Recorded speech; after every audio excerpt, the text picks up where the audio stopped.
demolition tayo mga kabukis. Kasama natin ng demolition team headed by the fearless engineer Joseph Bulanon, Foreman Juancho Bernardino, DEPW3, Ma'am Cecil, Engineer Cecil, DEPW2, Engineer Bautista, Inspector Andy Chico. Kasama rin po natin of course Flood Control 1 headed by Chief Engineer Bernard Nadonga.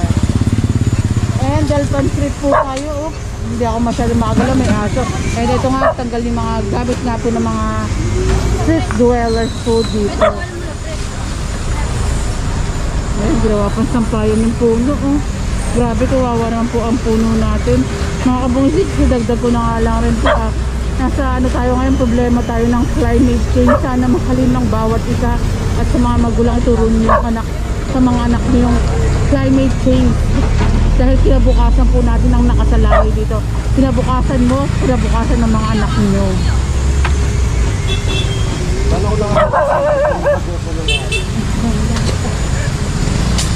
Malaking pagbabago po. Sabi nila in a span of 3 years, 4 years, magbabago nga po. Pero let's pray na maging maayos po ang ating mundo. Tulungan po natin si Inang Bayan, si Mother Earth pala.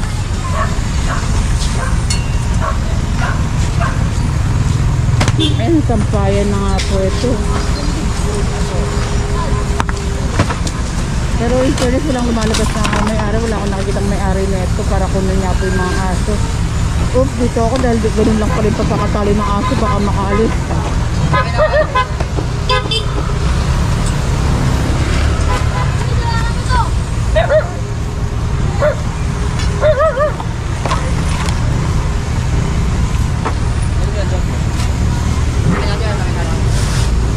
Waiting nga po sa truck.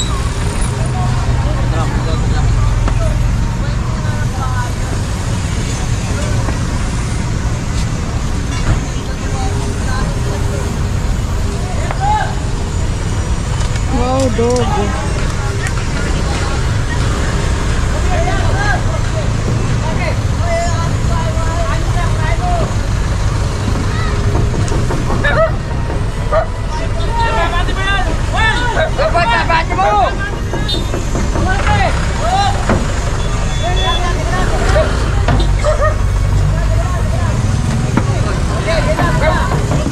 Ito si ate na pala yung may-ari.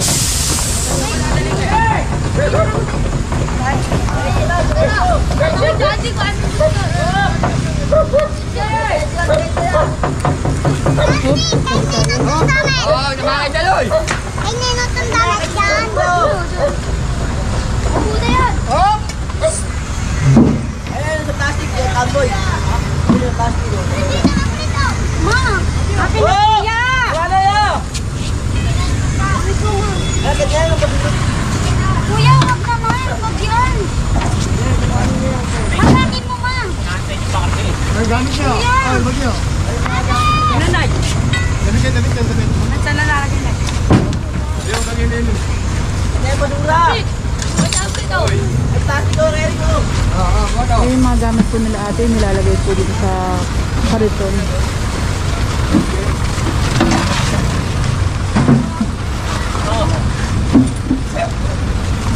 Bitaw na. Bakit nilagay na? Kuya, wag ko. Oy, huwag ka ano dito ha. Ate.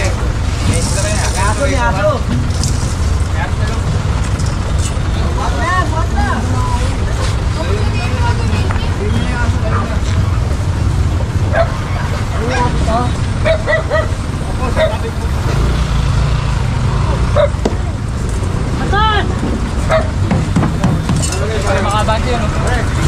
Hirap gumalaw ang ating pairing team kasi po mga sasakyan na ito.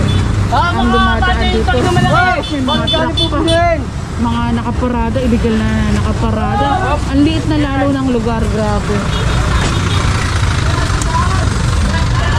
Yung lugar na malaki, lumiliit sa dami ng mga naka-illegal na nakaparada sa iba't ibang lugar.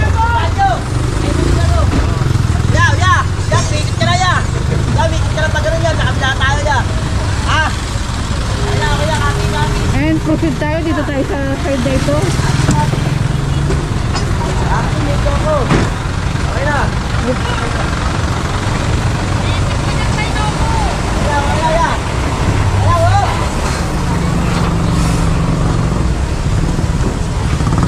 And tawid side naman tayo.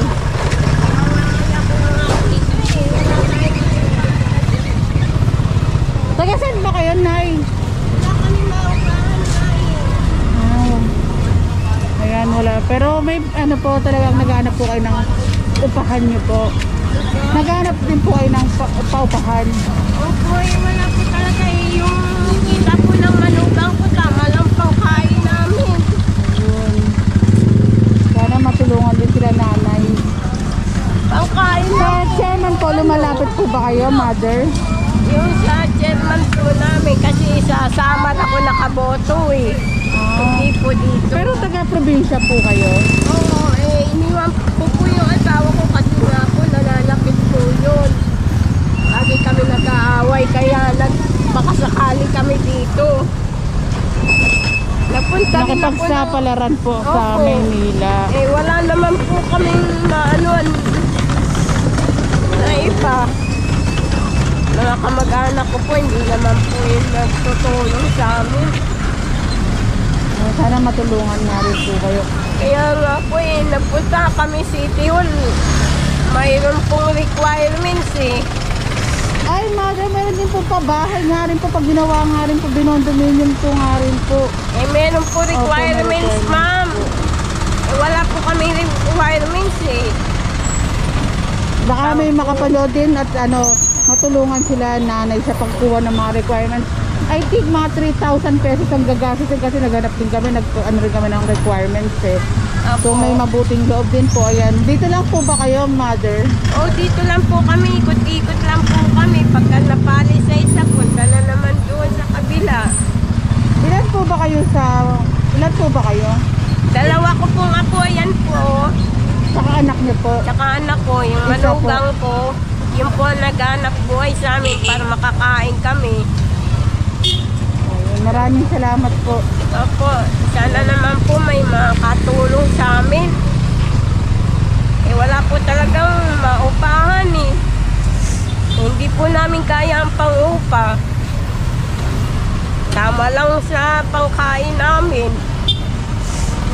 Sana naman po may magandang loob dyan na magtulong po sa amin. Kasi po pag ulan po dyan, basang-basa po kami. Opo. Lalo na tag-ulan nga po ngayon. Opo, basang-basa po kami. Nakasampay nga po yung mga damit namin dun. Wala, basa. Ayan na lang po mga parang mga basa na yung damit namin. Sige po, salamat po. Okay po, ma'am. Sana po, tulungan nyo kami. Dito. Hello mga kabungsis, welcome back again to another vlog. Ito po sa Bisilak Diary, ang inyong kabungsis, hatid ang mukha ng balita. And kasama po natin din ang demolition team headed by the fearless engineer Joseph Bulan and foreman Juancho Bernardino. Liwasang Bonifacio tayo mga kabungsis. And ito nga po sa ilalim ng truck, dito nga po tumitira sila ma'am.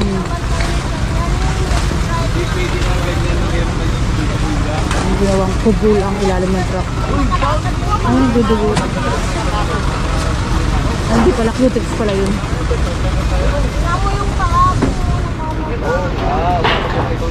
Ay, kahit na umuulan, trabaho pa rin ang ating demolition team.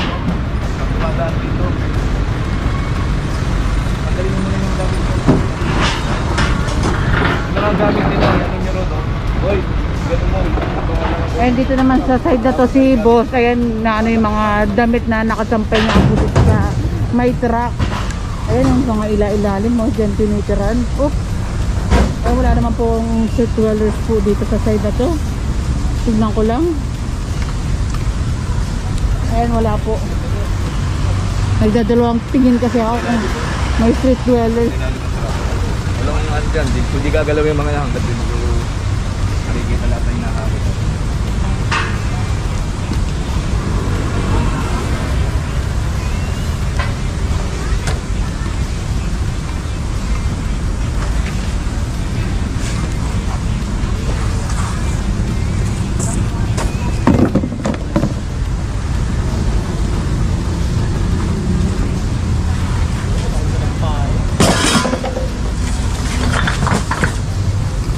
Akala ko may aso. Wala pala.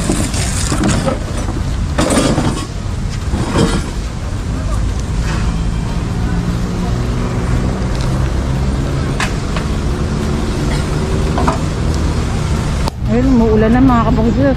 Tuwing araw ng Sabado, napakalakas ng ulan. Lalo na.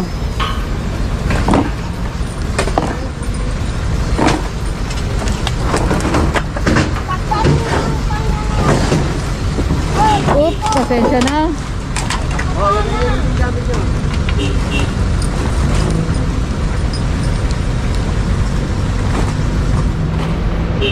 Ayun, tinaano ko lang po yung aking camera dahil nga po umuulan, baka po masira.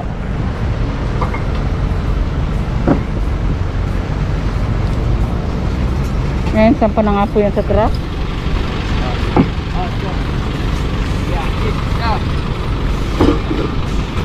Ayan, lakas ng ulan, grabe. Dubi-dudung. Tuloy.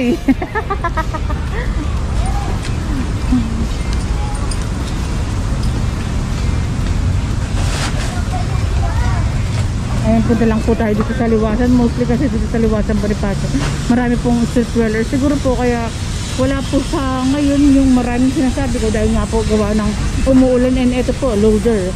Ayan din po ang mga street dwellers.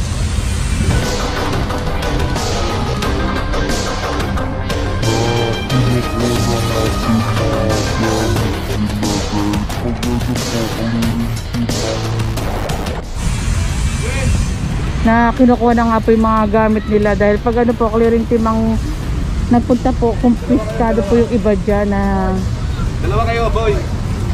na mga hindi mapapakinabangan po nila. Nasa tingin na hindi mapapakinabangan. Pero yung mga damit, ibinibigay naman po yan. Buhatin niyo.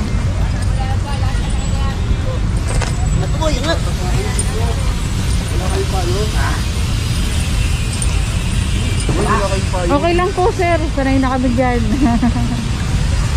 Kasi baka mamaya may magte-text, sir. May sakit ako. May sakit ako. Meron naman akong gamot.